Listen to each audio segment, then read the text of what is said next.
From Keene in the Shire, the Liberty Media capital of the world, this is Daryl W. Perry, host of FPP Radio News for Monday, December 4th, 2017. Silver is trading at $16.29 per ounce. Gold is valued at $1,273 per ounce. Bitcoin is trading at 4.6 cents, and the average price of Bitcoin is $11,119.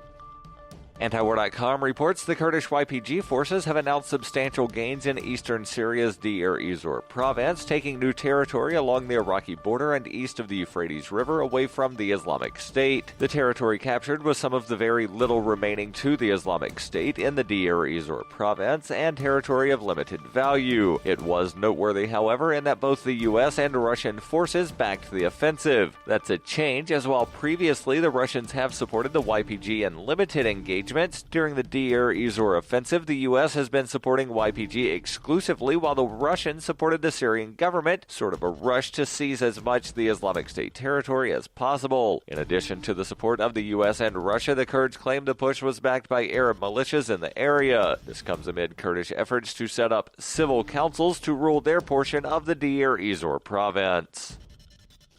Are you an advocate for free market money? Do you promote Bitcoin as an alternative in a fiat-centric world? Then you need Spend a Bit in your arsenal, the search engine for things you can buy with Bitcoin. Spend a Bit aggregates millions of products from thousands of Bitcoin-enabled merchants. Keep your money in the free economy. Visit spendabit.co today. Bitcoin merchants, ask about our merchant suite to reach even more customers. Spendabit.co.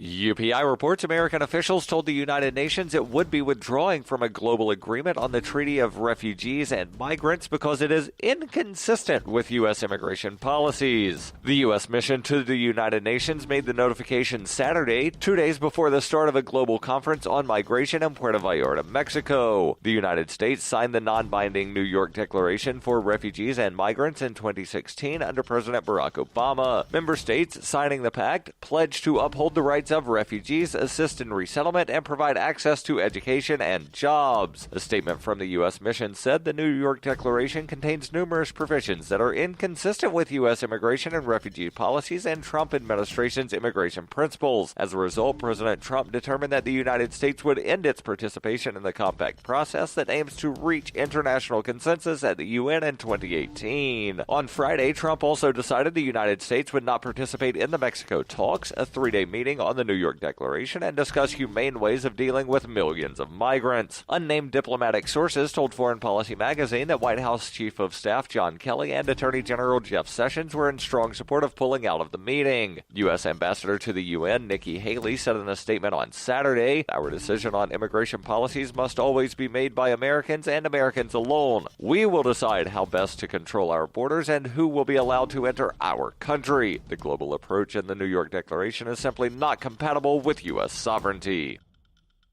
For over 40 years, Robertson Roberts Brokerage has been a trusted source for buying and selling precious metals like gold and silver. And as a Bitcoin-preferred business, Robertson Roberts Brokerage has removed the minimum purchase amount for all orders paid in the digital currency. Call Robertson Roberts Brokerage today for knowledgeable advice on buying and selling precious metals and a forward-thinking approach to new technologies. 800-874-9760 or visit online at rrbi.co.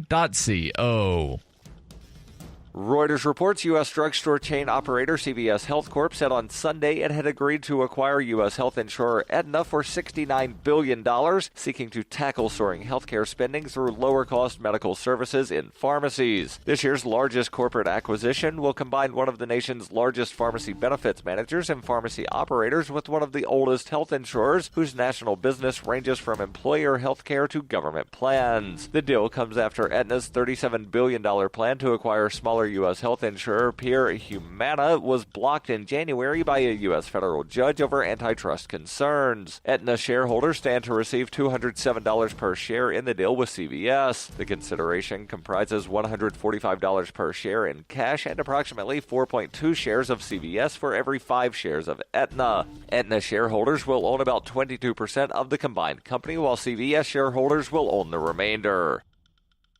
This has been FPP Radio News, online at fppradio.com.